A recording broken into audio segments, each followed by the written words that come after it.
अमर आहा खरे की पहा खोटे हे न म्हणा देह माझा ऐसा मग भरवसा कळेल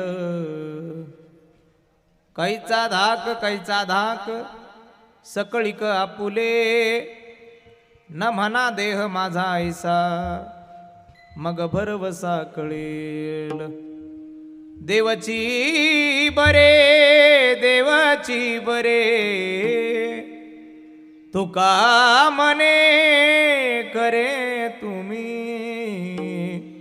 न म्हणा देह माझा ऐसा मग भरवसा कळेल समचरण सरोजम सांद्रणीलांबुदाभं जगननीत पाणी मंडनानं तरुण तुलसीमाला कंदरं कंजनेत्रं सदैदौलहासं विठ्ठलं चिन्तयामि योऽन्त प्रविश्य मम वाचमिमां प्रसुप्तं सञ्जीवयत्यखिलधर शक्तिस्वधाम्नम् अन्यंशास्ताचरणश्रवणत्वगादिं प्राणां नमो भगवते पुरुषाय स्तुभ्यम् ज्ञानेशं ज्ञानमूर्तिं च साक्षात् प्रेमस्वरूपिणं नामदेवं दयामूर्तिनाथं वन्दे पुनः पुनः वैराग्यस्य परमूर्तिदेहु क्षेत्रनिवासिनं तुकाराम महाराष्ट्र भक्तराजचतुष्टयं गंगाविशुद्धं नितपादस्पर्शं सर्ववेष्टितं चुम्बितं पुण्यस्थानं सराले स्थितं तं समाधिस्थमूर्तिं नमामि गंगागिरियोगिराजं तपोज्ञान वैराग्य भक्ति स्वरूपं सदा अलंकृतं साधु संन्यासयोगं मुखे यस्य वेदांत शास्त्रार्थ नीतिं नमो नारायण गिरिजि ब्रह्मस्वरूपं गुरुर्ब्रह्मा गुरुर्विष्णु गुरुर्देवो महेश्वरात् गुरु साक्षात परब्रह्म तस्मै श्री गुरुवे नमः श्री गुरुचरण सरोजर जनिज मन मुकुर सुधारी वरणौ रघुबर विमल जसु जोदाय कुपलचारी बुद्धिहीन तनु जानिके सुमिरो पवन कुमार बल बुद्धि विद्या देव मोही हरे कलेस विकार प्रभु के चरणों में सदा पुनि पुनि करूं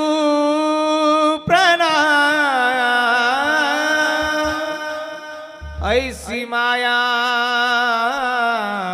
तारी रे मेरे प्रियतम श्याम वचन ऐका कमलापती आरा वचन ऐका कमलापती वचन ऐका कमलापती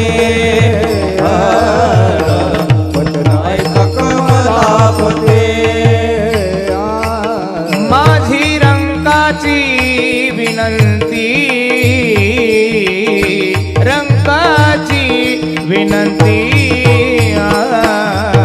कर जोडितो कथे काळी आपण असावे जवळी माझी रंकाची विनंती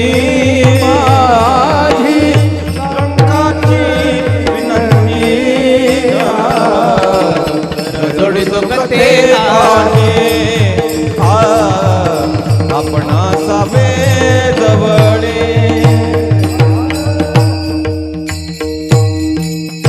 वचन ऐका कमलापती माझी रंकाची विनंती कर जोडितो कथे काळी आपण असावे जवळी मस्तक हे पायावरी या वारकरी संतांच्या सेवे लागी सेवक झालो वरी लागलो निज चरणा अहोजी स्वामी तोकया देवा यावरी न करावा अभेरू अमर आहा खरे की पहा खोटे हे न म्हणा देह माझा ऐसा मग भरवसा कळेल प्रस्तुत साधू संतांच्या पदस्पर्शाने पावन पुनीत झालेल्या या महाराष्ट्राच्या मातेला वंदन करून कैवल्य साम्राज्य चक्रवर्ती श्रीमंत श्री ज्ञानोबराय जगद्गुरु श्री तुकोबराय योगीराज सद्गुरु गंगागिरीजी महाराज अनंत कोटी ब्रह्मांड नायक भगवान श्री साईनाथ महाराज ब्रह्मलीन गुरुवर्य सद्गुरु श्री नारायणगिरीजी महाराज व सकल वारकरी संतांच्या चरणी साष्टांग प्रणिपात करतो.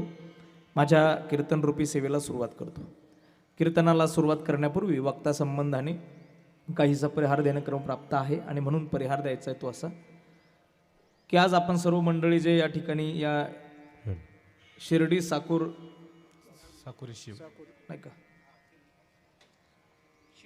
शिर्डी साकूर शिव आणि या परिसरामध्ये असणारी आपली शिंदे वस्ती नाही का, या शिंदे वस्तीवर असणारा शिंदे परिवार आणि या शिंदे परिवारातील एक पूज्य पिताश्री ज्याला आम्ही आधारवड म्हणतो, ज्याला आम्ही आधार वृक्ष म्हणतो, ज्याला मी बाप म्हणतो नाही का, तो घरात असल्यानंतर एखाद्या वेळी तो कमावता नसला तरी सुद्धा, एखाद्या वेळी तो चालणारा बोलणारा नसला तरी सुद्धा, एका जागेवर जरी असेल तरी सुद्धा त्याचा फार मोठा आधार वाटावा असा असणारा बाप. खरं तर या शिंदे परिवाराचे वडील कैलासवासी निवृत्ती लक्ष्मण पाटील शिंदे यांच्या या प्रथम पुण्यस्मरणानिमित्त आपण सर्व मंडळी या ठिकाणी जमलेलो आहोत. वैदिक सनातन हिंदू धर्म नियमानुरूप आत्म्याने देहाचा त्याग केल्यानंतर क्रमशः काही दिवसानंतर, काही वेळेनंतर काही विधी करायचे असतात. दादा मला मॉनिटर दिसेल का? असं फिरून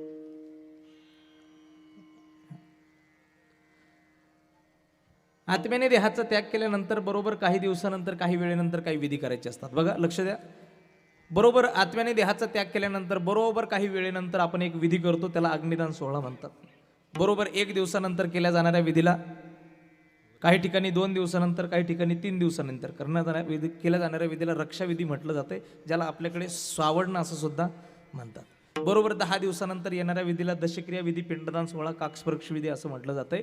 बरोबर 13 दिवसानंतर 13वा प्रत्येक महिन्याला मासिक श्राद्ध आणि 1 वर्ष पूर्ण झाल्यानंतर वर्ष श्राद्ध. ऐका, 1 वर्ष पूर्ण झाल्यानंतर श्राद्ध विधी करायचे असतात. बऱ्यापैकी 21व्या शतकात वावरणारे आम्ही सर्व मंडळी आहोत, विज्ञान युगात वावरणारे आम्ही सर्व मंडळी आहोत. आमच्या समोर अनेक शंका उपस्थित राहतील. महाराज, मनुष्य गेला म्हणजे गेला हो, त्याच्या निमित्ताने कशाला इतका खाटाटोप पाहिजे? माणसांना वर्षभर गुंतून ठेवायचंय, प्रत्येक महिन्याला त्याच्या निमित्ताने त्याची आठवण करायची आहे नाही का? ह्या सगळ्या गोष्टी कशासाठी असाव्यात, का असाव्यात? तर याच्यासाठी काही शास्त्र आहेत. आम्ही गरुड पुराण नावाचं ग्रंथ नाव ऐकलं असेल, ग्रंथाचं नाव तरी ऐकलं असेल. त्याच्याबरोबर न्यायशास्त्र नावाचं एक ग्रंथ आहे. ह्या दोन्ही ग्रंथांमध्ये अनंत प्रकारची काही कर्म आम्हाला सांगितलेत माणसाच्या गेल्यानंतर करण्याची. मनुष्य आमच्या घरातून गेल्यानंतर आम्ही 10 दिवसासाठी गरुड पुराण नावाचा ग्रंथ घरामध्ये लावतो की नाही? लावल्यानंतर तो किती जण मनापासून ऐकतात तो भाग निराळा, पण लावला जातो इतकं मात्र खरं आहे. कदाचित नसेल ऐकला तुम्ही तर मी सांगून जाणार आहे. गरुड पुराण नावाच्या ग्रंथामध्ये शास्त्र सांगितलंय मनुष्य गेल्यानंतर त्याच्या निमित्ताने ही सगळी कर्म का करावीत, कशासाठी केली पाहिजे, ह्या सर्व कर्मांनी होणार काय? तर ह्या सर्व कर्मांनी आमच्यातून गेलेल्या त्या सदात्म्याला परमात्म्याच्या चरणाजवळ जागा मिळण्यासाठी कुठे पुण्य कमी पडत असेल तर आम्ही केलेलं सगळं सत्कर्म, आम्ही केलेलं वर्षभरातील सर्व पुण्य हे आजच्या दिवशी त्या आत्म्याबरोबर द्यायचं असते, कारण आजच्या दिवशी त्या आत्म्याला मुक्ती मिळत असते. आमचा एक भ्रम आहे, मनुष्य गेला म्हणजे तो लगेच आमच्यातून मुक्त झाला, त्याला दुसरा जन्म मिळाला असेल असे बऱ्यापैकी काय होतंय, घरातून जर एखादी व्यक्ती आमची गेली, वयस्कर व्यक्ती एखादी गेली, थोडीशी हॅमिंग होती. घरातून जर एखादी व्यक्ती गेली आणि 4-2 महिन्यांनी जर आमच्या घरात एखादं लहान मुलं जन्माला आलं तर आमच्या चर्चा सुरू होतात. काय म्हातारा पोटाला आला, म्हातारी पोटाला आली नाही का? पण मला हे सांगून जाऊ द्या, म्हातारा किंवा म्हातारी पोटाला यायला इतके पुण्याचे पुतळे अजून मृत्यू लोकात जन्माला यायचेत, आत्तापर्यंत नाही आले अजून तरी काय कुणी नाही. 1 वर्षाच्या आत कुणालाच मुक्ती नाही दादा, कुणालाच नाही. हे शास्त्र आहे. गरुड पुराण नावाचा ग्रंथ सांगतो मनुष्य गेल्यानंतर त्याची आत्तापर्यंतची गती अशी असते. तुम्ही आज श्राद्धविधी म्हणून सांगून जाणार आहे, आपण सर्वांनी ऐकलं नसेल, मनुष्य गेल्यानंतर तो लगेच घरातून बाहेर जात नाही. त्याचा आत्मा जो असतो, माणूस ज्यावेळी जातो, आम्ही ज्यावेळी त्याला अग्निदान देऊन येतो ना पहिल्या दिवशी, त्या दिवशी तो आत्मा घरात असतो. कुठे असतो? घरात असतो. ज्या दिवशी आम्ही सावडून येतो, दुसऱ्या दिवशी, तिसऱ्या दिवशी, त्या दिवशी त्या आत्म्याला घराच्या बाहेर निघायला परवानगी मिळते. तो आत्मा घराच्या बाहेर निघून पंचक्रोशीत विहार करू शकतो. ज्या दिवशी आम्ही दशक्रिया विधी करून येतो, काकस्पर्श विधी संपन्न होतो ना, त्या दिवशी त्या आत्म्याला इहलोकातून मुक्ती मिळते, पण लगेच परलोकात जागा मिळत नाही. तो आत्मा लगेच परलोकात जात नाही. मग महाराज, 10व्याच्या दिवशी त्या आत्म्याला जर इहलोकातून मुक्ती मिळाल्यानंतर परलोकात जागा मिळायला काय अडचण आहे? तर त्याच्यामध्ये काही प्रोसेस आहे. 1 वर्षापर्यंत चालणारी ही प्रोसेस आहे. काय प्रोसेस आहे? महाराज, तो आत्मा नेमकं जातो कुठे? तो आत्मा नेमकं करतो काय? 1 वर्षाच्या आत त्याला मुक्ती मिळत का नाही? तर या तीनही प्रश्नांची उत्तरे मी तुम्हाला देणार आहे. एकदा भजन करा विठाला. आत्मा इहलोकातून मुक्त झाल्यानंतर 10व्याच्या दिवसापासून आजच्या दिवसापर्यंत आकाशाच्या निर्वात पोकळीमध्ये भ्रमण करत असतो. कुठे असतो? आकाशाची निर्वात पोकळी. पुन्हा क्वेश्चन मार्क आहे. आकाशाची निर्वात पोकळी म्हणजे काय? तर आकाशाची निर्वात पोकळी म्हणजे आकाशाकडे बघितल्यानंतर जी आम्हाला धुराधुरासारखी दिसते, धुक्याधुक्यासारखी दिसते, तिला आकाशाची निर्वात पोकळी म्हणतात. जी जमिनीलाही टेकलेली नाहीये, जी आकाशालाही टेकलेली नाहीये, ती आकाशाची निर्वात पोकळी आहे. तिच्यामध्ये आत्मा 1 वर्षभर भ्रमण करत असतो. दादांनो ऐका, आजच्या दिवसापर्यंत तो आत्मा भ्रमण करतो आणि 1 वर्षभर भ्रमण करून आजच्या दिवशी त्या आत्म्याला मुक्ती मिळत असते. पण मग वर्षभर भ्रमण करत असताना चालतंय काय? तर ते फार महत्वाचं आहे. आपल्या भगवान परमात्म्याच्या दरबारामध्ये काही मंत्रिमंडळ आहे राहुल महाराज. या मंत्रिमंडळामध्ये काही मंत्री आहे. जसे आपले आत्ताचे मंत्रिमंडळ आहे त्याच्यामध्ये मंत्री आहेत, तसे देवाच्या दरबारामध्ये मंत्रिमंडळ आहे. त्याच्यामध्ये एक मंत्री आहे चित्रगुप्त नावाचा. कोण? चित्रगुप्त. माहिती आहे का तुम्हाला चित्रगुप्ताची काम माहिती आहे का काय? नाही. चित्रगुप्ताचं काम त्याच्या नावातच आहे. अगदी सोप्या भाषेत सांगतो तुम्हाला समजेल असं. चित्रगुप्त म्हणजे आपली सगळी गुप्त चित्र ज्याच्याकडे. कळलं का तुम्हाला? कळलं तर पहा. आपली सगळी गुप्त चित्र ज्याच्याकडे त्याला काय म्हणतात? चित्रगुप्त. म्हणजे एकट्या एकट्या बसल्या बसल्या कोरलेल्या बांधाचे सुद्धा फोटो ज्यांनी काढून ठेवले आपले, तो अल्बमच काढतो वरती.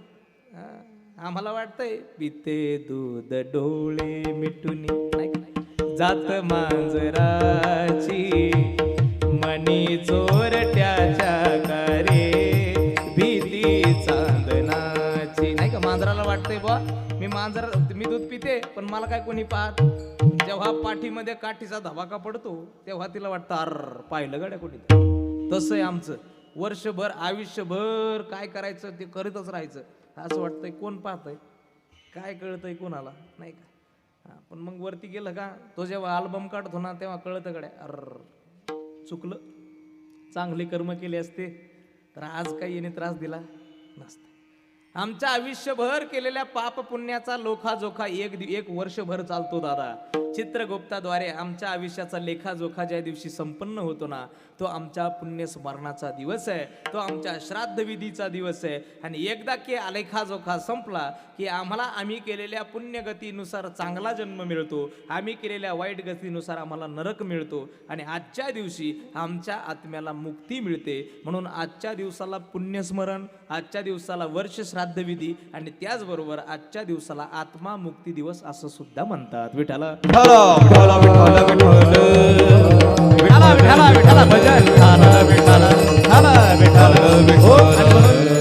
अशा आत्मा मुक्ती दिनाच्या दिवशी, पुण्यस्मरणाच्या दिनाच्या दिवशी कैलासवासी निवृत्ती लक्ष्मण पाटील शिंदे यांच्या या पुण्यस्मरणाला आपण सर्व मंडळी जमलोय. हा पूर्ण समस्त शिंदे परिवार या ठिकाणी हा विधी करतोय. त्यामध्ये त्यांच्या पत्नी आहेत गंगा भागीरथी सीताबाई निवृत्ती पाटील शिंदे, त्याचबरोबर त्यांची मुलं आहेत श्री बाळासाहेब निवृत्ती पाटील शिंदे, श्री सतीश निवृत्ती पाटील शिंदे, त्यांच्या मुली आहेत आशाताई कैलास दारुंटे ना दारुंटे, त्याचबरोबर आणि सर्व समस्त शिंदे परिवार, सगळे सोयरे, नातलग, आप्तेष्ट, मित्र परिवार, आपण सर्व मंडळी या ठिकाणी या परिवाराच्या दुःखामध्ये सहभागी होण्यासाठी जमलोय. आणि माझ्याही जीवनात हा पुण्यस्मरण करण्याचा, सेवा करण्याचा, श्रद्धांजली समर्पित करण्याचा योग आहे.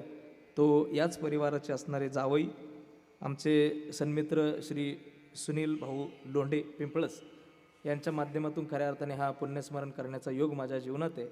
आणि त्यांचेही असणारे सहकारी, खरं तर इथे येण्याचा योग ज्यांच्यामुळे माझ्या जीवनात प्राप्त झाला, ते माझ्यावर अगदी पितृतुल्य प्रेम करणारे, परमश्रद्धेय, एक परमार्थी क्षेत्रामध्ये परमार्थ करत असताना तो भिकारडा परमार्थ नसावा, तो श्रीमंत असावा, असं ज्यांचं नेहमी मत आहे. आणि खरं तर त्यांच्या नियोजनात कार्यक्रम करत असताना महाराष्ट्रातल्या कुठल्याही कीर्तनकाराला आनंदच वाटावा असे असणारे परमश्रद्धेय, माझ्यावर पितृतुल्य प्रेम करणारे आमचे रंगनाथ भाऊ शिंदे पाटील पिंपळस, तेही त्यांच्या माध्यमातून खऱ्या अर्थाने इथे येण्याचा योग आहे. ज्यांचा मृदंग आपण ऐकतो ते त्यांचे चिरंजीव आहेत, परमश्रद्धेय मृदंग अलंकार, ज्यांनी अगदी मृदंगाला या परिसरामध्येच नाही तर संबंध महाराष्ट्राला ज्यांच्या मृदंगाने वेळ लावला. आपल्या परिसराचं भूषण आहे, शिर्डी परिसराचं हरिभक्तपरायण राहुलजी महाराज शिंदे, तेही या ठिकाणी आवर्जून उपस्थित आहेत. आणि खरं तर असा हा आपण सर्व मंडळी या ठिकाणी श्रद्धांजली समर्पित करण्यासाठी आहेत. गायनाचार्य परमश्रद्धेय आमचे देवरामजी महाराज आंभोरे, त्याचबरोबर परमश्रद्धेय हरिभक्तपरायण संदीपजी महाराज या ठिकाणी आहेत. आणि मला वाटतं एक ग्रामस्थ आहेत का, गोयगाव शिंदे पाटील या ठिकाणी सुंदर साथ करण्यासाठी आहेत. अजून मान्यवर मंडळी आहेत, मला वाटतं पाहुणे मंडळी, भजनी मंडळी सर्व आहेत. सर्वच गावातली सर्व मंडळी, शिर्डीकर भजनी मंडळ, साकोरकर भजनी मंडळ आणि परिचित अपरिचित सर्वच वारकरी मंडळी, आमची विनेकरी महाराज, त्याचबरोबर आमचे दादा, सर्वच मंडळी का सर्वांच्या चरणी नतमस्तक होतो. सर्वांच्याच वतीने या ठिकाणी हा श्रद्धांजली सोहळा आपल्याला संपन्न करायचा आहे. त्यामध्ये आमच्या राहुल महाराजांचे परममित्र आहेत मनोज भाऊ वाघ, तेही शिर्डीवरून या ठिकाणी आहेत. त्यांनाही लाख लाख धन्यवाद देतो. सुंदर असा आवाज माझा तुमच्यापर्यंत पोहोचवणारे आमचे तुरकणे, पण तुमचं नाव काय मी विसरलो, ज्ञानेश्वर भाऊ तुरकणे. ज्ञानेश्वर भाऊ तुरकणे अत्यंत गोड सिस्टीम आहे. ते मिक्सर आहे, ते तुम्हाला आता दिसतंय आज, बघा त्याच्याकडे एकदा एक नजर. मिक्सर म्हणजे आपल्या घरामध्ये आपण जे मिक्सर वापरतो ना, हां, मसाला करण्यासाठी, तसंच मिक्सर आहे हा. मसालाच आहे हा सगळा. 7-8 माईकचा मसाला एकत्र करायचा, साधं काम नाही, सोपं नाही, अवघड आहे. आणि त्याचा पण अभ्यास करावा लागतोय. आणि म्हणून त्यांनाही धन्यवाद आहे. सुंदर सिस्टीम तेही देतात, त्यांनाही लाख लाख धन्यवाद. सर्व उपस्थितांना लाख लाख धन्यवाद देतो आणि या ठिकाणी सेवेला सुरुवात करतो. विठ्ठल विठ्ठल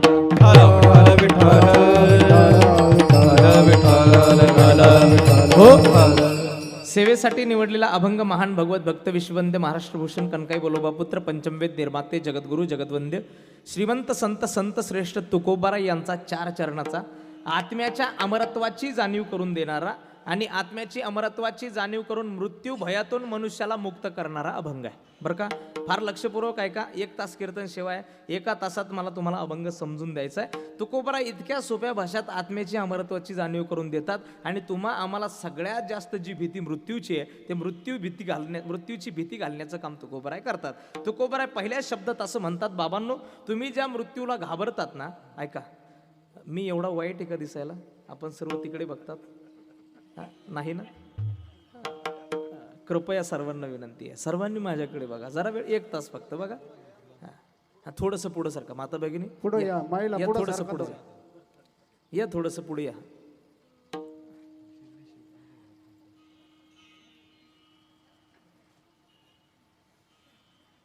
वा, सरका विठाला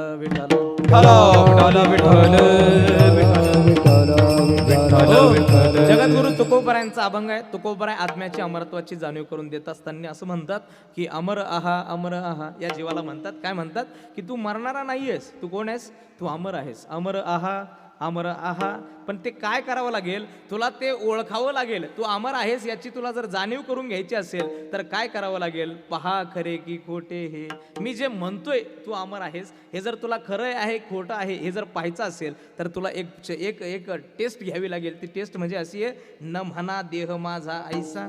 या देहाला काय कर तर माझा आहे असं म्हणू नको, आपोआप तुला मग भरवसा पडेल कळेल. एकदा तू देहाला नाही असं, हा देह माझा नाही असं म्हटला की तुला आपोआप अमरत्वाची जाणीव झाल्याशिवाय राहणार नाही. एकदा की अमरत्वाची जाणीव झाली की मग तुला मृत्यू लोकात भीतीच राहणार नाही. काहीचा धाक सकळीक आपुले, हे विश्वची माझे घर, अशी वृत्ती ज्यावेळी तुझी निर्माण होईल ना, मग तुला कुणाचीच भीती उरणार नाही, धाक उरणार नाही. आणि एकदा की हा धाक उरला नाही, एकदा की तू अमर आहे अशी तुला जाणीव झाली की मग तुझ्या लक्षात येईल हे मृत्यूलो सगळं खोटं आहे. खरं जर कोणी असेल तर तो एकमेव परमपिता परमात्मा आहे. तुका म्हणे खरे तुम्ही देवची बरे, तुका म्हणे खरे तुम्ही. तुकोबराय म्हणतात, एकदा तुला अमरत्वाची जाणीव झाली की मग आपोआपच कळेल मृत्यू लोकात फक्त देव एकटाच खरा आहे. असा अभंगाचा सरळ भावार्थ आहे.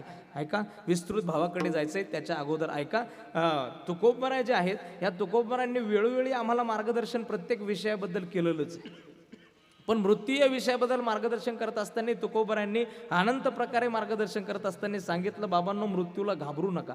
बघा, मृत्यू लोकात जन्मलेला हा जो जीव आहे ना, या सगळ्यात जास्त जर भीती कशाची असेल तर कशाची आहे ना? मरणाची, मृत्यूची भीती आहे की नाही? म्हणजे माणसाला इतकी मृत्यूची भीती आहे मायबाप, माणसाला मृत्यूची एवढी भीती आहे की माणसाला मर म्हटलेलं सुद्धा सहन होतं का? नाहीतर म्हणून पहा, माझं काहीच म्हणणं नाही, तुम्ही तुमच्यात करून पहा. आता बऱ्याच दिवसांनी गाठभेट झाली असेल ना पाहुण्याची, इको कमी करा दादा, इको कमी करा, प्लीज आवाज करा. बऱ्याच दिवसांची आपली भेट झाली असेल ना, आता पाहुणा जर आता असला नाही एखादा बऱ्याच दिवसांनी भेटलेला, तर असं म्हणायचं त्यांना, काव पाहुणे कसं काय भाऊ, काय चाललं नाही का, काय पाऊस पाणी कसं काय तुमच्याकडं. आता सगळीकडंच जेमतेम आहे, जे ते ज्याचे त्याचे हाल सांगेल त्यांना सांगायचं आमचं बरं आहे, बाबांच्या कृपेने व्यवस्थित आहे की नाही. गप्पा चप्पा झाल्या का मग त्यांना म्हणायचं, का हो बऱ्याच दिवसाचं मी विचार करतो बाबा, तुम्ही मरा नका म्हणू. काय म्हणायचं, तुम्ही मरा नका म्हणून. तो काय म्हणन, तो जर चांगला असला ना मायबाप, तो चांगला असन तर तो म्हणन, भाऊ इथं भेटले पुन्हा भेटू नका, तुमचा आमचा संबंध संपला, परत काय तोंड दाखवू नका. ते जर खट्याळ असलं तर ते म्हणून तू मर ना, अरे तो यावर 60 डबे राखेल, आत्ता जाळी तो तुला मर. माणूस खट्याळ असला तर असा बोलेल, माणूस चांगला असेल तर संबंध तोडेल, कारण मर म्हटलेलं माणसाला सहन होत नाही. मनुष्याला मृत्यूची इतकी भीती आहे की मर म्हटलेलं सहन होत नाही, पण हा मृत्यू असा आहे, आल्याशिवाय मात्र राहत नाही. विठाला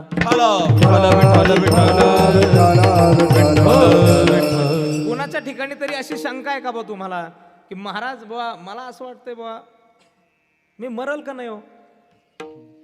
म्हणजे जन्माला आल्यापासून आम्हाला एक शंका निर्माण होती. एखादं पोरग जर आमच्या घरात लहान पोरग जन्माला आलं तर असं वाटतंय बुवा आम्हाला आता हे व्यवस्थित रांगेल की नाही, नाही का. रांगायला लागल्यानंतर असं वाटतंय आता हे चालेल की नाही, चालायला लागल्यावर असं वाटतंय आता हे बोलेल की नाही, बोलायला लागल्यानंतर असं वाटतंय आता हे शाळेत जाईल की नाही, शाळेत जायला लागल्यानंतर असं वाटतंय आता हे व्यवस्थित शिकेल की नाही, शिकायला लागल्यानंतर असं वाटतंय बुवा आता हे चांगलं जॉब बी मिळेल की नाही याला, नाही का. जॉब मिळाल्यानंतर हे असं वाटतंय बुवा आता याचं लग्न होईल की नाही. मोठी शंका आहे की नाही. लग्न होईल की नाही, लग्न होईल की नाही अशी शंका आहे. लग्न झाल्यावरच असं वाटतंय बुवा आता हे आम्हाला घरात ठेवील की नाही.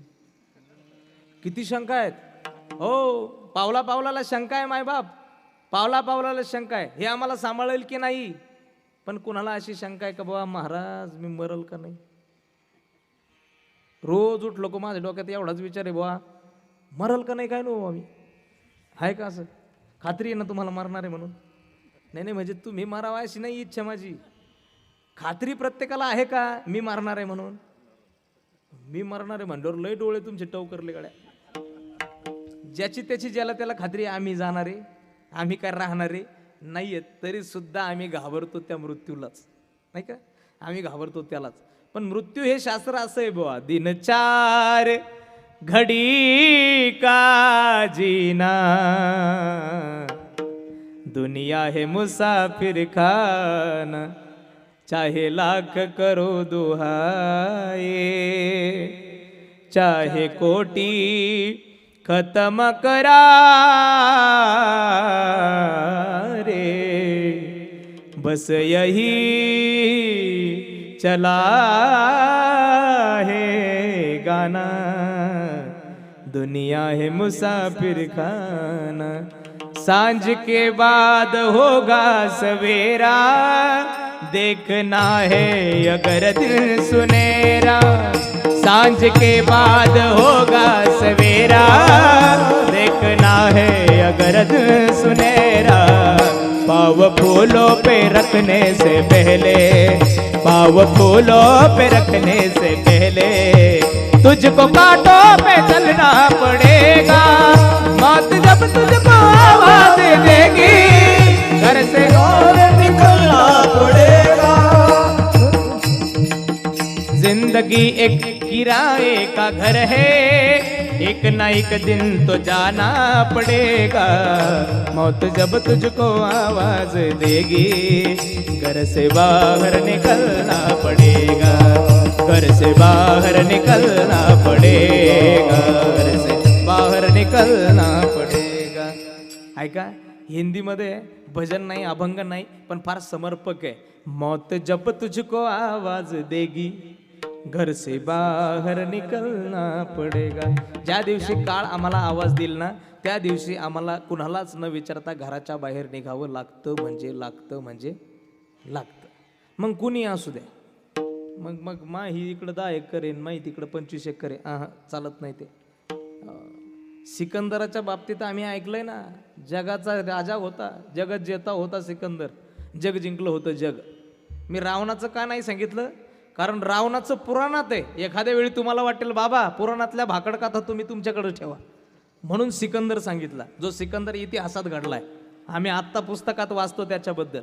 जगत जेता होता, जग जिंकलं होतं राजा सिकंदराने.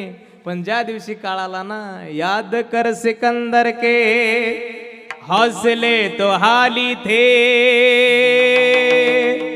जब गया था दुनिया से दोनों हाथ खाली थे. याद कर सिकंदर के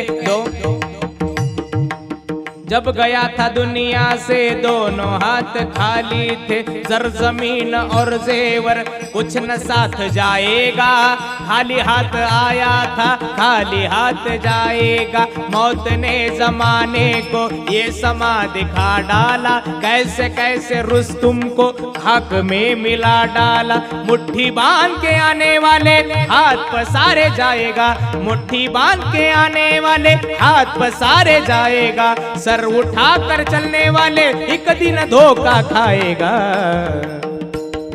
चलता सूरज धीरे धीरे ढलता है ढल जाएगा, ढल जाएगा, ढल जाएगा.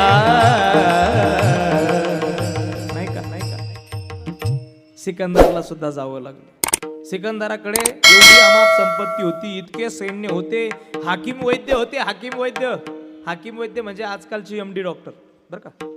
आणि MD डॉक्टरांना काय करता, हाकीम वैद्यांचं वैशिष्ट्य असं सांगितलं राहतं, राजे महाराजांच्या काळामध्ये राजांच्या ज्या स्त्रिया होत्या, राण्या होत्या, त्यांना कुणाला हात लावण्याचा सुद्धा अधिकार नव्हता. आणि मग त्यांना जर एखादा आजार झाला तर त्याचं निदान कसं करायचं माहिती आहे. असं त्या बरोबर बाबांनी सांगितलं. राजमहलामध्ये असणाऱ्या त्या राणी साहेबा त्यांच्या मनगटाला दोरा बांधायचा. इथं नस असते ना, मनगटाला दोरा बांधायचा आणि त्या राजमहालाच्या बाहेर ती दोरी नेऊन द्यायची कोणाच्या हातात, त्या हाकीम वैद्याच्या. आणि मग तो दोरा हातात घेऊन त्या दोऱ्याच्या कंपनावरून आजाराचं निदान करायचं. याला काय म्हणतात, हाकीम वैद्य. असे हाकीम वैद्य होते. पण सिकंदराला झालेल्या रोगाचं निदान त्यांना करता आलं नाही. सिकंदर सांगतोय, काळ जेव्हा मला न्यायला आला ना, हे जे सैन्य होतं ज्यांनी मला जग जिंकून दिलं ना, हे सगळंच सगळं सैन्य असेच तलवार घेऊन उभे राहिले, पण ते कधी आला आणि कधी मला घेऊन गेला यांना कळालं सुद्धा नाही. काळाची एवढी पडेल बाजेमा, सोडवी ना तेव्हा माय बाप. काळाची एवढी पडेल बाजेवा, सोडवी ना तेव्हा माय बाप.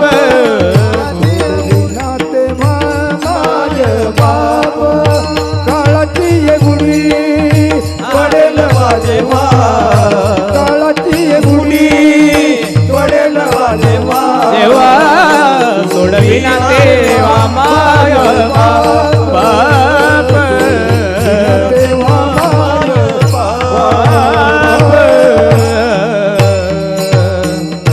काळाची एवढी पडेल बाजवा, सोडविना तेव्हा माय बाप. वा क्या बात आहे संदीप महाराज, अत्यंत गोड. काळाची उडी ज्या दिवशी पडेल त्या दिवशी आम्हाला मायबाप सुद्धा सोडवत नाही. सोडविना तेव्हा पाठची बहीण शेजेची कामिनी दूर राहे. सोडविना राजा देशीचा चौधरी, अनिक सोयरी, अनिक सोयरी, भली भली भली. महाराज काही सांगू नका, आमचं मेवना आमदार आहे बरं का. अरे आमदार काय, खासदार असू दे, खासदारच काय मंत्री असू दे, मंत्रीच काय देवाचा बाप असू दे त्याला सुद्धा जावं लागलं. कोणाला? कर्मे दशरथ वियोगे मेला, कर्मे श्रीराम वनवासा गेला, कर्मे रावण क्षय पावला, वियोग घडला सीता देवीसी, कर्मे दशरथ वियोगे मेला. नाही का? कोण मेला? तुमच्या तोंडून ऐकायचंय. कोण मेला? दशरथ. दशरथ कोण होतं दशरथ? हा, रामप्रभूंचे पूज्य पिताश्री होते दशरथ राजा. त्यांना सुद्धा काळ ज्यावेळी आला त्या दिवशी जावं. काय झालं बरं का? एकदा भगवान परमात्म्याच्या दरबारामध्ये जेवणाचा कार्यक्रम होता. स्नेहपंगत होती, स्नेहभोजनाची, आणि सगळ्या देवतांना आमंत्रण होतं. ऐका बरं का, फार महत्वाचं आहे. सगळ्या देवतांना आमंत्रण होतं. सगळे देवता आपल्या आपल्या गाड्या घेऊन येत होते, पार्किंगला लावत होते आणि आतमध्ये जात होते. महाद्वारामधून आतमध्ये घुसत होते. महाद्वारावर गरुड महाराज उभे होते. गरुड महाराज कोण आहे? भगवान परमात्म्याची सारथी आहेत. गरुडाला सेपरेट काम दिलं होतं, येणाऱ्या पाहुण्यांचं स्वागत करायचं. गरुड महाराज महाद्वारावर सगळ्यांचं स्वागत करत उभे होते. प्रत्येक देवता यायची, आतमध्ये जायची, गरुड महाराज स्वागत करायचे. सगळ्यात शेवटी यमराज महाराज आले. आणि यमराज महाराज आल्यानंतर गंमत झाली अशी, त्यांना झाला होता उशीर. उशीर झाल्यामुळे धावपळ करत करत आलेले यमराज महाराज नेमकं महाद्वाराच्या समोरच पडले. पायात पाय गुतला आणि खाली असे पडले. बरं, खाली पडल्यानंतर ज्यावेळी उभा राहिले त्यावेळी उभा राहत असताना त्यांची सहज नजर महाद्वाराच्या अशी वरच्या बाजूला गेली. कुठे गेली? वरती गेली. वरती एक कबूतर बसलेलं होतं. कोण होतं? कबूतर. ते कबूतर बसलेलं होतं. यमाची नजर सहज वरती गेली तर त्याला काय दिसलं? कबूतर दिसलं. आणि कबूतर दिसल्यानंतर यमाने काय केलं? त्या कबुतराकडे पाहून हसला. आणि यम हसला आणि आतमध्ये निघून गेला. आता यम हसलं मध्ये निघून गेल्यानंतर इकडे कबुतराला फुटला घाम. पाहू काय राहील तुम्ही माझ्याकडे? ते कबूतर खाली आलं गरुड महाराजाकडे. त्राहिमाम महाराज वाचवा. अरे काय झालं रे तुला? कबूतर म्हणाला, महाराज अहो यमराज आले ते. हो आले ना. पडले होते. पडले ना. उठले. उठले ना. अहो पण उठून माझ्याकडे पाहिलं ना तिने. पण मग पाहू दे ना. अहो पण पाही ना का जाईना. हसले ते माझ्याकडे पाहून. ते हसणं म्हणजे काय साधं आहे का? यमाचं हसणं. तुमच्याकडे हसले की यम पाहू? नाही नाही नाही, इतक्या लवकर नाही हसणार. यम हसला बाबा. नक्की कळलंय मला. दुपारपर्यंत काय माझं राहणं शक्य? दुपारी 100% जातोच मी आता. आता नाही काही. पण महाराज तुम्ही जर वाचवलं तर वाचू शकतो. काय करू रे मग तुझ्यासाठी? गरुडाला विचारलं, या कबुतराला विचारलं. कबूतर म्हणाला, बाबा इथून जर मला कुठे लांब नेऊन सोडलं तर माझं वाचणं शक्य आहे, कारण यम आता इथं आहे. बरं थांब, जरा थांब, पंक्ती बसू दे आतमध्ये, तुझी व्यवस्था लावतो. आतमध्ये पंक्ती बसल्या. गरुड बाहेर आले. कबुतराला हाक मारली, कबुतरा ये खाली ये, पाठीवर बस माझ्या. कबुतराला पाठीवर घेतलं आणि भगवान परमात्म्याचा सारथी येतो गरुड. त्यांनी जे झेप घेतली तुम्हाला सांगतो, ताशी 1,00,000 किलोमीटर. किती? 1,00,000 किलोमीटर ताशी. आपल्याला कुठे घ्यायचं का द्यायचं? 1,00,000 किलोमीटर गरुड उडायला लागला. हे लांब नेऊन त्या गरुडाने एक सरोवर बघितलं आणि सरोवराच्या कडेला सुंदर झाडी वगैरे, वृक्षी, फळं, बाग सगळं बघितलं. आणि तिथे एक वाळलेल्या झाडाचं खोपं होतं. त्या वाळलेल्या झाडाच्या खोडामध्ये एक खोपं होतं. त्या खोप्यामध्ये त्या कबुतराला ठेवलं. त्याला सांगितलं, इथं पाणी पण आहे, इथं फळं पण आहे, तुझी सगळी व्यवस्था इथं आहे. आता तू जवळजवळ 10,00,000 किलोमीटर अंतरावर आहे तिथपासून. आता तुला काही भीती का? कबूतर म्हणाला, बाबा महाराज धन्यवाद बाबा, असं कुणीच उपकार केले नसते माझ्यावर. तुम्ही माझ्यावर फार मोठे उपकार केले. हे उपकार मी कुठंच विसरू शकत नाही. धन्यवाद महाराज, वाचलो तुमच्यामुळं, वाचलो बाबा, तुमच्यामुळं वाचलो, धन्यवाद. गरुड म्हणाला, ते महाराज लोक तिकडे, देवता लोक, त्यांची जेवणं होतील, त्यांना बाहेर जायचंय, मला परत तिथे जाऊन उभं राहावं लागेल, मी येऊ का? कबूतर म्हणाला, या. धन्यवाद बा महाराज. ते म्हणाला, गरुड म्हणाला, बा तुला आता कंटाळा आला नाही थाल्ला तर मग काय कर, मजल दर मजल कर, तू येऊन जा तिकडं. कारण तू काही एका दिवसात येऊ शकत नाही, तुला जवळजवळ 1-2 महिने लागून जातील. मग दमादमाने तू येतो मी. गरुड महाराज निघाले. महाद्वारावर पुन्हा उभं राहिले. बरं का, आता सगळे देवता पुन्हा जसे मध्ये गेले का तसे बाहेर येत होते. आता लय महत्वाचं आहे, ऐका. सगळे देवता बाहेर होत होते, जेहरी घालून निघून जात होते. यायचे जायचे, यायचे जायचे. नेमकं यमराज महाराज जेव्हा आले ना, हा कबूतर त्यांना आडवा झाला. गरुड महाराज त्यांना आडवे झाले. गरुड महाराज त्यांना आडवे झाले आणि त्यांना प्रश्न विचारू लागले, महाराज तुम्हाला एक प्रश्न विचारायचा आहे गड्या. यमराज महाराज म्हणाले, विचारा ना, तुम्ही तर देवाचे सारथी आहेत. तुम्हालाच प्रश्नाची उत्तरं द्यायची आम्हाला. सांगा काय म्हणता. गरुड महाराज म्हणाले बा फार काय अवघड प्रश्न नाही बा, पण जाता जाता तुम्ही इथं पडले होते. हा पडलो होतो ना, उभं राहिलो ना. ते उभा राही नका बरं का, पण तुम्ही ते कबुतराकडे पाहून पाहिलं आणि कबुतराकडे पाहून हसले का, असा माझा प्रश्न आहे. यमराजाने सांगितलं हे बघ गरुडा, माझं काम काय काय काम आहे यमाचं. यमाचं नाव घेतलं लोक असे भामटेवणी बसते ना, काय लगेच येतो का काय तो काही कळत नाही. हा यमाचं काम काय, उचल बांगडी. तुमची आमची उचल बांगडी करण्याचं काम काय, यमाचं काम आहे. माझं काम आहे माणसं नेण्याचं. जसं माझं काम आहे ना तसंच माझी नजर आहे. मी कोणाकडे पाहिलं तर मोगम पाहत, मोकार कोणाकडेच पाहत नाही. मला उगाच मग भांडणं चालू आहे आणि पुढं महत्वाचं काम आहे तरी सुद्धा भांडणं पाहून जाण्याची सवय अजिबात नाही. माझं काम आहे, जे काम आहे तेच काम मी करतो, तशीच माझी दृष्टी आहे. मी कबुतराकडे पाहिलं, कबुतराकडे पाहून मी तसा सुद्धा गेलो असतो, पण हसण्याचं कारण असं की ज्यावेळी मी कबुतराकडे बघितलं तर पाहत असताना मी कोणाचं पण कपाळ पाहत असतो. कपाळावर काय पाहतो, एक्सपायरी डेट, एक्सपायरी न्यायची तारीख. हा आणि नेमकं मी कबुतराकडे पाहिलं तर त्याची एक्सपायरी डेट आजचीच होती, दुपारची. आणि दुपारची डेट पाहून मला आनंद झाला, पण ती डेट पाहिली आणि खाली नेमकं ठिकाण पाहायला गेलो. इथं ठिकाण लिहिलेलं असतं बरं. ठिकाण पाहायला गेलो तर ते ठिकाण भरपूर लाख किलोमीटरवर एक कुठेतरी सरोवर आहे आणि त्या सरोवराच्या तिथे कुठेतरी एक वाळलेलं झाड आहे, त्या वाळलेल्या झाडाच्या खोपात त्याचा मृत्यू आहे. मी म्हटलं बा इतकं भाग्यवान कबूतर आहे, दुपारी मृत्यू होता, काय देवाच्या दारातलं भाग्यवान कबूतर आहे, वाचलं ना. अरे किती उडालं तर हे पोहोचू शकत नाही तिथं, वाचलं म्हणून हसलो गड्या. यमाचं झालं सांगून गरुडाला घाम फुटला नाही इकडं. अरे गरुड म्हणे वाचलं काय जराव म्या नेऊन पोच केलं तिथं. काळाचा तडाखा असा आहे माय बाप. इथं आम्ही किती सुटू पाहिलं तर सुटू शकत नाही, कारण देह जाणार जाणार जाणार, देह जाणार जाणार जाणार, देह जाणार जाणार, देह जाणार जाणार.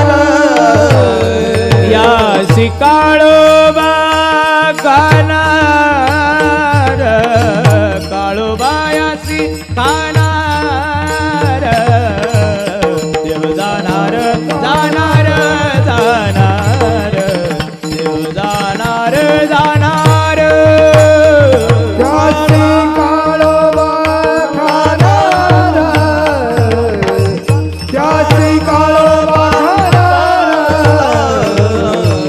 देह जाणार जाणार, देह जाणार जाणार.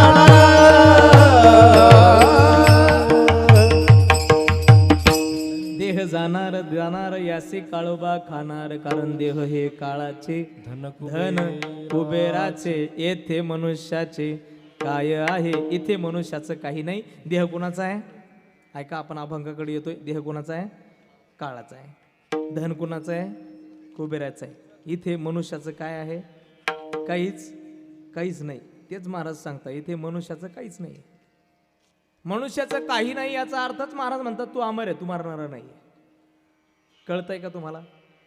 मृत्यू ज्यावेळी समजून सांगायचा हातामध्ये घेतला संतांनी, बघा जगाच्या पाठीवर इतके शास्त्रज्ञ आम्ही बघितले, प्रत्येकाने काही ना काही शोध लावलाय. म्हणजे इतके शोध लागलेत ना दादा, आमच्या बुद्धीच्या पुढे जाऊन शोध लागलेत, बुद्धीच्या पुढे जाऊन शोध लागलेत. पण आजपर्यंत एकाही शास्त्रज्ञाने मृत्यू हा विषय हातात घेतला नाही त्याचा शोध लावण्यासाठी. नेमकं माणसाचा मृत्यू होतो म्हणजे काय होतं, आणि माणूस मरतो म्हणजे नेमकं काय होतं हे काय कोणाला कळालेलं. पण ते आमच्या संत महापुरुषांनी अगदी सहज सांगितलं दादा. मृत्यू होतो म्हणजे काय, माऊली ज्ञानोबराय म्हणतात, जैसे जीर्णवस्त्र सांडीजे मग नूतन वेढीजे, तैसे देहांतरा ते स्वीकारीजे चैतन्यनाथे. अगदी सोपं करून सांगतो ओवी. ज्ञानोबरांनीच मुळात सांगत असताना सोपं सांगितलंय. माऊलींनी दृष्टांत देत असताना आमच्या व्यवहारातला दिलाय, आणि मग व्यवहारातला दृष्टांत देऊन सिद्धांत पटून दिलाय मृत्यूचा. कसा, जैसे जीर्ण वस्त्र सांडीजे. जीर्ण वस्त्र म्हणजे काय, जुनं कपडं, बरोबर ना. जुन्यापेक्षा झिजलेलं कपडं, त्याला आम्ही काय म्हणतो, कुजलेला इरलेला कपडा. जीर्ण म्हणजे काय? इरलेला कपडा. जैसे जीर्ण वस्त्र सांडीजे, जीर्ण झालेला कपडा जसा आम्ही अंगावरून काढून टाकतो नाही का. मग नूतन वेडीजे, नूतन वेडीजे म्हणजे काय? नवीन घालणे नाही का. मग नूतन वेडीजे, मग नवीन घालणे. आम्ही जुना काढून टाकतो आणि नवीन परिधान करतो. मानव ज्ञानोबरायांचा सिद्धांत पुढच्या 2 लाईनमध्ये असा आहे, तैसे देहांतराते स्वीकारी जे चैतन्य नाते. तैसे देहांतराते म्हणजे असं, देहाच्या बाबतीत सुद्धा तसंच आहे. काय? याच्यामधला चैतन्यनाथ जो आत्मतत्व आहे, परमात्म्याचा अंश आहे, तो आत्मतत्व काय करतो तर जीर्ण झालेला कपडा जसा तुम्ही टाकून देता तसा आत्मतत्व जीर्ण झालेलं शरीर टाकून देतं. जसा तुम्ही नवीन कपडा परिधान करता तसा आत्मतत्व नवीन शरीर परिधान करतं. आणि नवीन शरीर परिधान केल्यानंतर जुनं शरीर जे निचेष्ट अवस्थेत पडलेलं असतं त्या निचेष्ट अवस्थेला शुद्ध मराठी भाषेमध्ये मृत्यू झाला असं म्हटलं जातं. याला मृत्यूची व्याख्या आहे. कळला तुम्हाला मृत्यू? नाही नाही कळला. अहो आत्मा अमर आहे असं याच्यातलं सरळ सरळ भावार्थ असा आहे. मनुष्य मरत नाही. मनुष्य काय मरणारा नाही. हा मनुष्य मरणारा नाही. आत्मतत्व जे आहे ते शुद्ध चैतन्य आत्मतत्व कधीही मरणार. नैनम छिंदंती शस्त्राने, नैनम दहती पावक, न चैनम क्लेदयंत्यापो, न शोषयती मारुत. मनुष्याचा आत्मा कधीही मरणारा नाही. फक्त जीर्ण झालेलं शरीर हे जाणार आहे. हो. आणि मग ते काय होतं बऱ्यापैकी, जीर्ण झालेला कपडा आम्ही लगेच टाकीत नाही. जीर्ण झालेल्या कपड्याला आम्ही काय करतो, आता नाही पाहायला भेटायचं तुम्हाला थिगळ. थिगळ भेटतंय का पाहायला आता? आता इथून पुढच्या जनरेशनला थिगळ हे म्युझियममध्ये दाखवावं लागेल. म्युझियम नाही का, याला थिगळ म्हणतात. कपड्याला कपडा लावणं त्याला सुईने शिवणं याला काय म्हणतात? थिगळ म्हणतात. आता हे थिगळ काय आपल्याकडे? जुन्या काळात थिगळ होतं. आमचा शेतकरी राजा जर कोपरी घालून निघाला ना तर घामाने त्याची कोपरी फाटून जायची. कष्टच तेवढे होते. घामाने कोपरी फाटून जायची आणि मग बरोबर त्या शेतकऱ्याची फाटी अशी पाठीवर कोपरी फाटली का मग ते ब्याची पिशवी असायची बरं का. तुम्हाला सगळं आठवण आता पहा. ते मांजरपाट कपडा असायचा, ब्याची पिशवी, ज्वारी बाजरीच्या पिशव्या असायच्या आणि त्याचाच द्वारा असायचा, कंकरी द्वारा. आठवतो का तुम्हाला? हो. आणि मग त्या द्वाऱ्याने ती पिशवी अशी फाडायची आणि बरोबर आमच्या शेतकरी राजाची जिथं कोपरी फाटली ना तिथं ते थिगळ चिटकून द्यायचं का. बरोबर राजा चालला आमचा का त्याच्या पाठीवर असं उभं कणीस दिसायचं मागून, आहे की नाही. त्याला थिगळ म्हणायचे, थिगळ. मग ते म्हातारा थिगळ इतके लावायचा की ती कोपरी फाटली का त्याने थिगळ लावायचं, फाटली का थिगळ लावायचं, फाटली का थिगळ लावायचं. एक दिवस पोरांनीच कटवळून काय म्हणायचं, दादा नका आप दौडू, आता घेऊन टाका एखादी नवीन. म्हाताऱ्याने काय म्हणायचं, भाऊ अरे तुमच्या वेळेस मस्त झालं रे उपलब्ध, पण आम्ही कष्टाने कमावलेलं आहे नाही का. म्हाताऱ्याचा कोपरीत सुद्धा किती जीव. फेकताना सुद्धा ती कोपरी फेकायची नाही. मग तिने म्हाताऱ्याने ती कोपरी स्वच्छ धुवायची आणि त्याच्या उशीला कव्हर करायचा. हे जुने दिवस होते बरं का. जुन्या दिवसांमध्ये माणसं समृद्ध कमी होते. ऐका बरं का, जुन्या दिवसांमध्ये माणसं समृद्ध कमी होते पण शांत जास्त होते. समाधान माणसाकडे होतं. सुख कमी असेल बुवा पण समाधान मात्र नाही का. म्हणजे मला आठवतंय, माझ्याकडे लक्ष द्या, मला आठवतंय आमचं जवळजवळ 25-30 माणसांचं खटलं होतं जुनं नाही का. सगळी एकत्र राहायचे. 25-30 माणसाचं खटलं होतं. आमच्या आजोबांनी जर तेल आणलं ना महिनाभर 1 लिटर तेल. किती? महिनाभर. सगळ्यांचीच परिस्थिती अशी बरं का, जेमतेम परिस्थिती सगळ्याची. 1 लिटर तेल आणलं जायचं बाजारच्या दिवशी आणि मग म्हाताऱ्याने ते म्हातारीच्याच हातात द्यायचं. का म्हणून? एखाद्या नवीन पुरीच्या हातात दिलं आणि तिनं जर उधळ मांडकेपणा केला तर तेल लगेच 10 दिवसात संपून जाईल. म्हातारीला सांगितलेलं राहायचं काय, तेव्हा ही 1 लिटर तेल आहे, 25 माणसाचं खटलं, 1 लिटर तेल आहे, महिनाभर गेलं पाहिजे. महिन्याच्या आत जर संपलं तर बिगर तेलाचं कालवून खायचं. बरोबर आहे की नाही. आणि मग म्हातारीनं मग ते तेल जपून ठेवायचं. तेल म्हातारीकडं, साखर म्हातारीकडं, डोक्याचं तेल म्हातारीकडं कपाटात. पाहुणे जर आले घरात मग सुनबाईनं जायचं आजीकडं, त्या मामीकडं, आत्या पाहुणे आले चहा करायचा. किती जण आहे? 4 जण आहे. मग ती पिटी उघडायची आणि 3 वाट्या साखर द्यायची. 1, 2 आणि 3 एवढ्यातच कर. 4 माणसांना 3 वाट्या साखर. हे काय होतं, जुना काळ होता बरं का. पण लोक समाधानी होते हे सांगतोय मी. मग ते तेल जर दिलं ना म्हातारीच्या हातात तर ते तेल ठेवायला काय राहुल महाराज बाटल्या भेटल्या काहीच नाही. हो का, अशी काहीतरी बाटली राहायची, तिला काय बुच्चन आहे का काय आहे, कॉक आहे का काहीच नाही. हो का, अशी बारकी काडी आणि त्या काडीला असं कापड गुंडळलेलं राहायचं. आता जुन्या बाया बसल्यात त्यांना आठवण, कापड गुंडळलेलं राहायचं आणि ते बाटलीत असं बुच्चन खोवेल, बरोबर की नाही, आहे की नाही, असं राहायचं. आणि मग ते भाजीला जर फोडणी द्यायला गेली ना म्हातारी, आहे का बरं का, फोडणी द्यायचा अधिकार नवीन पुरींला नाही. फोडणी कोण द्यायची, म्हातारीना द्यायची फोडणी. मग म्हातारी फोडणी द्यायला यायची, पहा माझ्याकडं तुम्ही. मग ती म्हातारी फोडणी द्यायला आली आणि तिनं ती बाटली घ्यायची, ते वरचं बुच्चन काढायचं आणि मग तिनं कॉक लावायचं तिच्या बोटाचा बाटलीला, बरं का, बाटलीला असा कॉक लावायचा, बरोबर की नाही. हां, आणि मग ते बाटलीला असा कॉक लावला, 25 माणसाचं कालवण, बरं का, माझ्याकडं पहा, 25 माणसाचं कालवण, 25. आणि ती एवढी मोठी कढई, त्या कढईत बाटली तिनं अशी पालथी करायची, कॉक असं वर घ्यायचा थोडासा, धार कढईला टेकली का वरून कॉक बंद. 25 माणसाच्या कालवणाला किती तेल, वगळीभर तेल, वगळीभर 25 माणसाच्या. हो, भाजीत तेल कमी होतं आमच्या, पण माणसं समाधानी. आता तेल जास्त झालंय भाजीत म्हणून लोक जेवत नाही. लग्नात का म्हणून जेवत नाही, तेलकट आहे, कोलेस्ट्रॉल वाढतं, नाही का, जमणार नाही, तेल खाता येणार नाही. माणसं तेलकट आहे म्हणून खात नाही. पूर्वी पोटाची खळगी भरण्यासाठी माणसं मैल चालायचे, माईबाप पोरायला असं पाठीला बांधायचं, नाही का निहारी पाठीला बांधायची आणि असं मैल चालायचं काम करण्यासाठी, काम शोधण्यासाठी. तेव्हा पोट भरायचं. आता हे वाढलेलं पोट कमी करायला चालतात, सकाळीच उठतात, कुत्र्याबरोबर कुत्रे, कुत्र्याबरोबर कुत्रे, खूप खूप कुत्रे रस्त्याला,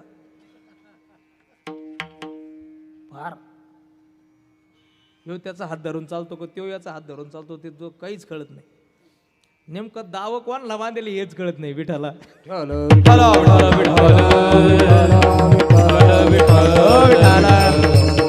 हो, दिवस थोडे कमकुवत होते आमच्याकडे, पण आम्ही समाधानी होतो, एवढं मला सांगायचंय.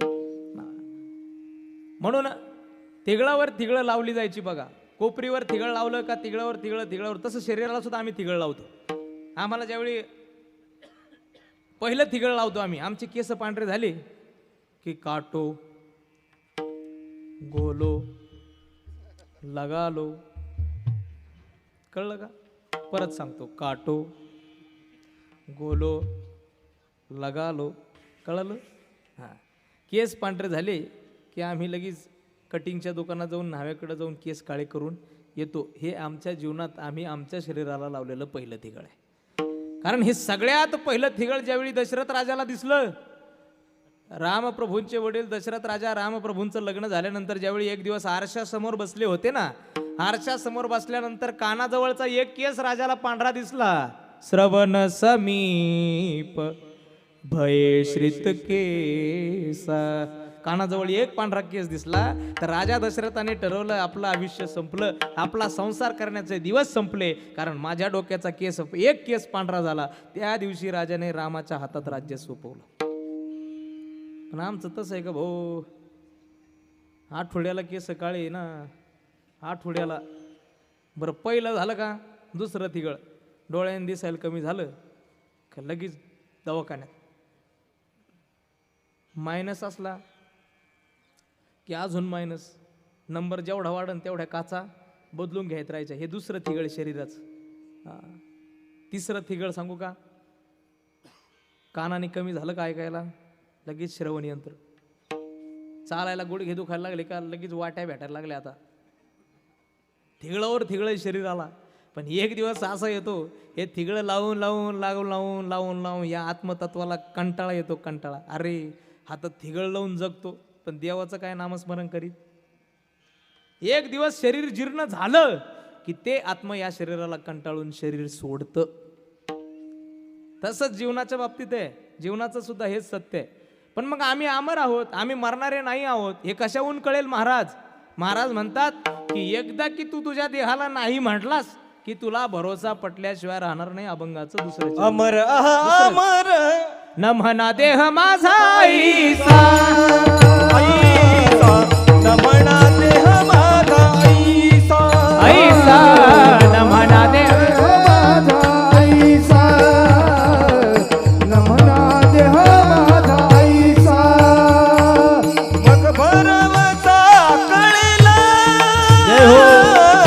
मग बरवसा कळेला कळेल न म्हणा देह माझा आईसा आईसा न म्हणा देह माझा आईसा भरवसा कळेला भरवसा कळेला न म्हणा देह माझा आईसा आईसा माझा आईसा तुकोबारा म्हणतात तुम्हाला तुमच्या अमरत्वाची जाणीव होईल त्याच्यासाठी तुम्ही काय करा तर या देहाला माझा आहे असं म्हणू नका. तुम्हाला एका मिनिटात जाणीव करून देतो ऐका. तुकोबारांनी सांगितलेली टेस्ट आपल्या सगळ्यांना करायची आहे. आम्ही अमर आहोत याची जाणीव आम्हाला झाली पाहिजे. काय झालं एकदा एका पोराने मला विचारलं महाराज तुमचं नाव काय. ऐका बरं का ज्याने त्याने ज्याला त्याला प्रश्न करायचा आहे. आता हा मला एक जणांनी प्रश्न केला बाबा तुमचं नाव काय. मी म्हटलं बाबा अमोल महाराज बडाक नाव आहे माझं. अमोल महाराज नाव आहे ना. तो म्हणाला मग दाखवा कुठे आहे अमोल महाराज. मी म्हटलं अरे भाऊ मी स्वतः अमोल महाराज आहे ना. तो स्वतः अमोल महाराज आहे ना. तो म्हणाला बाबा ती तुमची छाती आहे. हे काय छाती आहे छाती. मी म्हटलं दादा अरे मी स्वतः अमोल महाराज आहे. तो म्हणाला बाबा तो तुमचा दंड आहे दंड. मी म्हटलं अरे भाऊ अरे मी स्वतः आहे रे दादा. तो म्हणे ते तुमचं पोट आहे. ऐका बरं का नखापासून केसापर्यंत प्रत्येक अवयव मी त्याला दाखवला. त्यांनी मला प्रत्येक अवयवाचं नाव सांगितलं. त्याला म्हटलं भाऊ अरे हे सगळ्याच्या सगळं हे जे शरीर दिसतं हे सगळ्याच्या सगळा अमोल महाराज आहे ना. तो म्हणाला बाबा ते सगळं अवयवांनी बनलेलं तुमचं शरीर आहे ना. ते तर काय अमोल महाराज नाही ना. तुम्ही ज्याला म्हणतात अमोल महाराज ते कुठं आहे. तेव्हा मी चपापलो गाड्या. मी म्हटलं कुठे खरंच अमोल महाराज. हां अमोल महाराज कुठे. मलाच प्रश्न पडला आणि ज्यावेळी तो प्रश्न मला पडला ना तेव्हा मला त्याचं उत्तर मिळालं. अरे हे जर सगळं शरीर आहे हे जर सगळे अवयव आहे तर मी अमोल महाराज मी अमोल महाराज मी अमोल महाराज असं जे लोकांना सांगत फिरतो ना मी तो अमोल महाराज नेमकं कोण आहे. त्याचं अस्तित्व आहे का. आता प्रश्न हा सगळ्यांना करायचा ज्याने त्याने ज्याला त्याला. हा स्वतः अमोल महाराज मी ज्याला म्हणतो तो आहे का. तो नाहीच आहे ना. हे तर सगळं शरीर आहे. हा म्हणणारा जो आहे ना तोच शुद्ध चैतन्य आत्मतत्व जो न दिसणार आहे. रंग नाही रूप नाही नाही वर्ण छाया निराकार निर्गुण तुही रघुराया.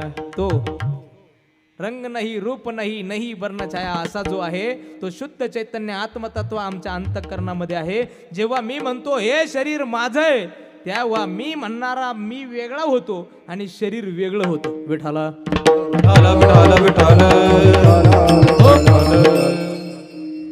एक उदाहरण सांगतो तुम्हाला. मी जर म्हटलो ना हा माईक माझा आहे. आता ऐका बरं का हा माईक माझा आहे असं म्हटल्यानंतर हा माईक वेगळा झाला. दोन ऑब्जेक्ट झाले. हा माईक वेगळा झाला आणि मी वेगळा झालो. हे जॅकेट माझं आहे. हे जॅकेट माझं आहे. जॅकेट वेगळं झालं मी वेगळा झालो. शर्ट माझा आहे. शर्ट वेगळा झाला मी वेगळा झालो. हे शरीर माझं आहे. शरीर कोणाचं आहे तुमचं आहे का. नाही नाही हे शरीर माझं आहे. शरीर वेगळं झालं आणि मी वेगळा झालो. आता शरीर वेगळं झालं आणि मी वेगळा झाल्यानंतर राहिलं तरी काय. आता हा जो मी राहिला ना शिल्लक हा मी म्हणजेच देव आहे. हा मी म्हणजेच परमात्म्याचा अंश आहे. आणि ह्याच परमात्म्याच्या अंशाला ओळखण्यासाठी तुकोबाराय वारंवार आम्हाला म्हणतात अमर आहा अमर आहा अमर आहा अमर आहा. पहा खरे की खोटे पहा खरे की खोटे पाखर की खोटे हे पाखर की खोटे हे पाखर की खोटे हे पाखर की खोटे. अमरा पहा खरे की खोटे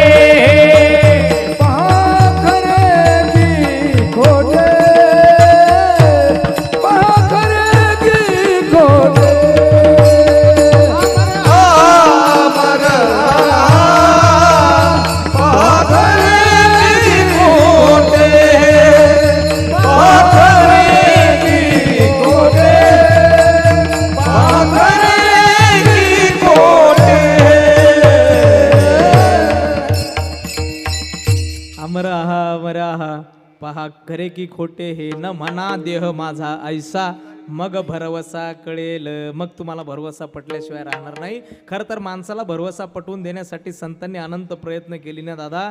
अरे तुझ्या अंतःकरणामध्ये जो याला तुम्ही म्हणतो तो मी म्हणजेच परमात्म्याचा अंश आहे. ज्ञानोबरायांनी तू ओवी लिहिली ना, तैसा हृदयामध्ये मी रामू असता सर्व सुखाचा आरामू की भ्रांती शिकामू विषयावरी. माऊली म्हणाले बाबा रे तुझ्या अंतःकरणात राम आहे, राम आणि राम आहे म्हणूनच तू चालतो बोलतो हालतो डुलतो. या रामाची जाणीव सुद्धा संतांना अभ्यासानेच झाली. या रामाची जाणीव सुद्धा संतांना भक्तीनेच झाली. हो, नाही तर जनाबाईंच्या जीवनातला दृष्टांत आहे.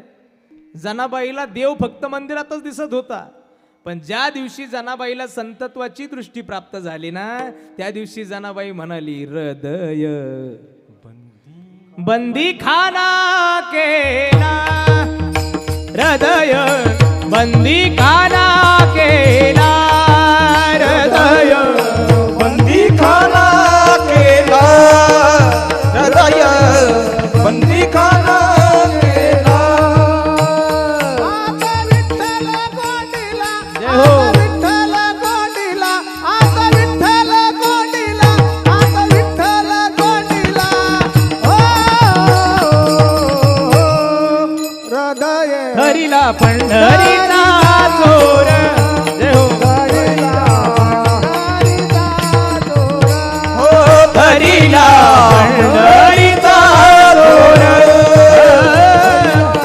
पंढरीचा चोर.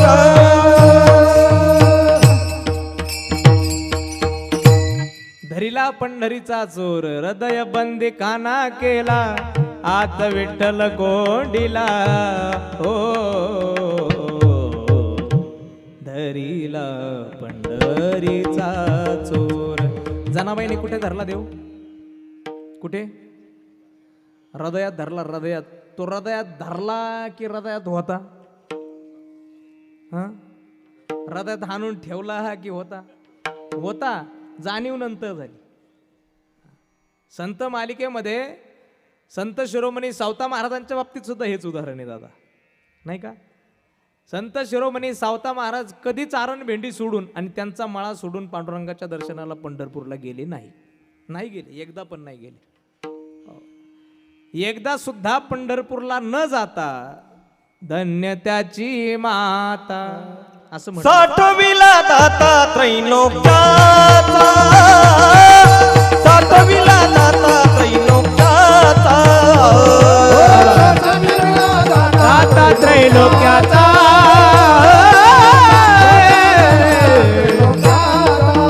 धन्य त्याची माता, धन्य त्याचा पिता, त्याची माता धन्य त्याचा पिता, धन्य त्याची माता, माता, धन्य त्याची पिता, पिता त्याचा पिता, धन्य त्याची माता, धन्य त्याचा पिता. साठविला दाता जय हो. त्रैलोक्याचा, साठविला दाता त्रैलोक्याचा, त्रैलोक्याचा.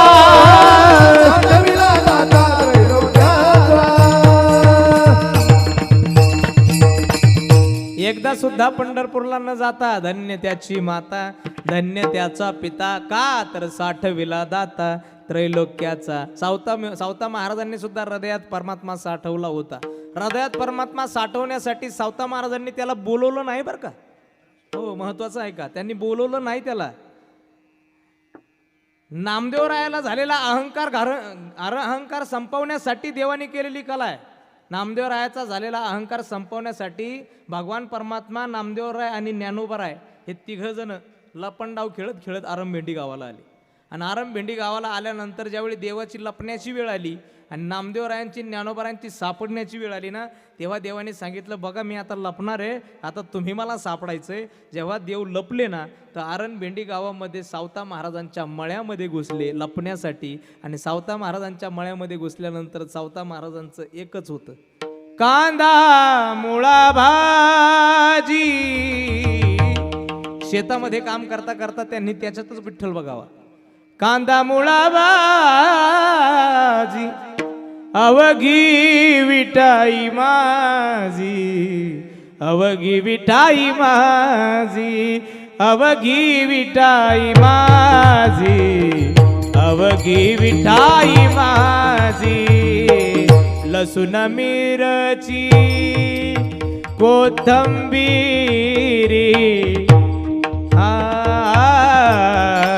लसूण मिरची कोथंबीरी अवघा झाला माझा हरी सावत्याने केला मळा विठ्ठल पायी गोविला गळा गबदने दने द पद पग पग स ग पदने दने द सा सा जने ज धने पद सावत्याने केला मळा सावत्याने केला मळा विठ्ठल पायी गोविला गळा हे कांदा मुळा भाजी कांदा मुळा भाजी अवघी विठाई माझी अवघी विठाई माझी अवघी विठाई माझी विठाई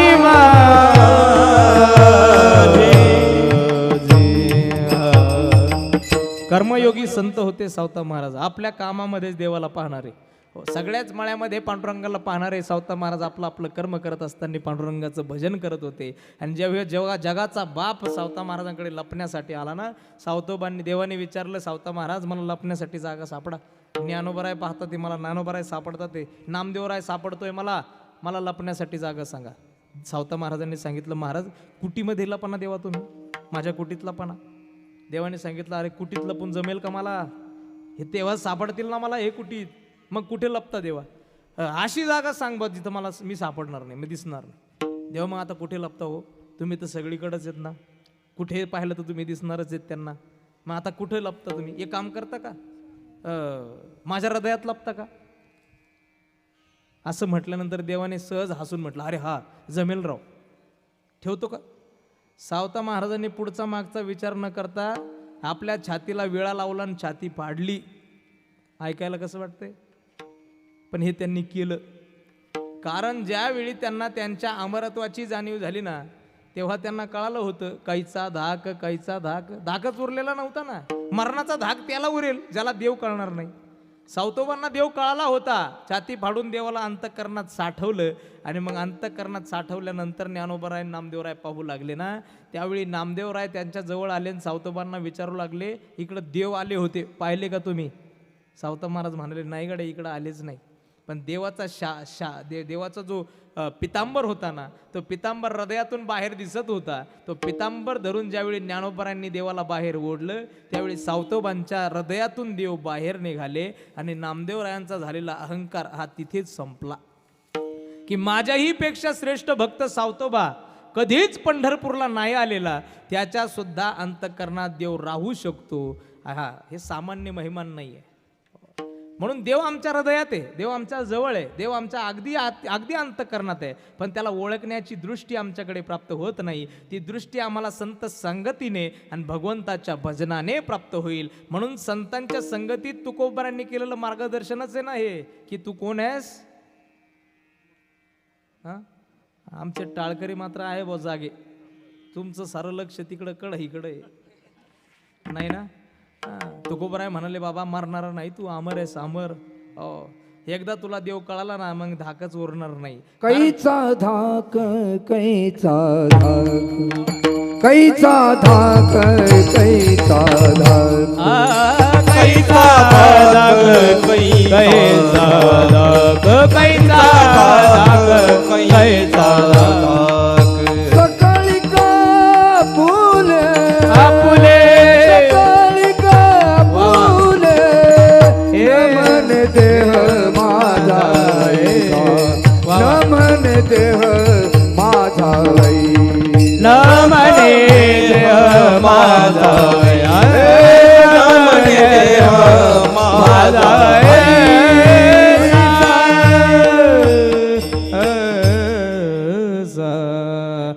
कैचा धाक सकळीक आपुले.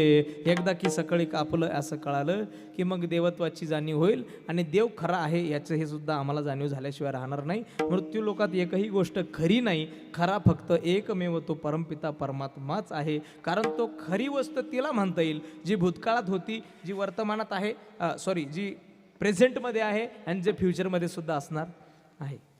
तुम्ही आम्ही भूतकाळात होतो का? शेवटचा प्रश्न आहे, लय प्रश्न नाही विचारणार आता. तुम्ही म्हणता तासच घेतला गाड्या या बाबाने.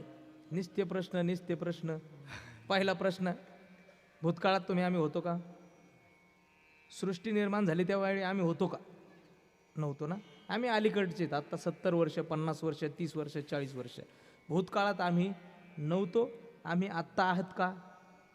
आहेत ना, आता आहेत आपण आता आहेत. आणि फ्युचरमध्ये आपण राहणार आहोत का? म्हणजे पुढे आपण आहे का? नाही ना राहणार. म्हणजे आपण खरे नाही. मग आता आणखी एक प्रश्न असा आहे शेवटचा, की देव भूतकाळामध्ये होता का? सृष्टी निर्माण करणाराच तो आहे ना. एकले निकंठवेची म्हणून येणे केली निर्माण 14 भुवने. गगन मेघ चंद्र सूर्य तारांगणे 5 महाभूते कौतुके भिन्ने भिन्ने हो. ऐसा लागवी हा माया सूत्रधारी. सृष्टी निर्माण करताच तोय म्हणजे भूतकाळात तो होता. तुम्ही आम्ही चालतोय बोलतोय, सृष्टी हलती बोलती आहे म्हणजे तो आत्ता आहे. आम्ही गेल्यानंतर सुद्धा सृष्टी चालूच राहणार आहे याचा अर्थ तो असणार आहे. म्हणून जो 3ही काळात आहे, भूत भविष्य वर्तमान, तोच या मृत्यू लोकात सत्य आहे. आणि असा जर कुणी असेल तर सत्य तू विठ्ठला तुका म्हणे खरे तुम्ही देवाची बरे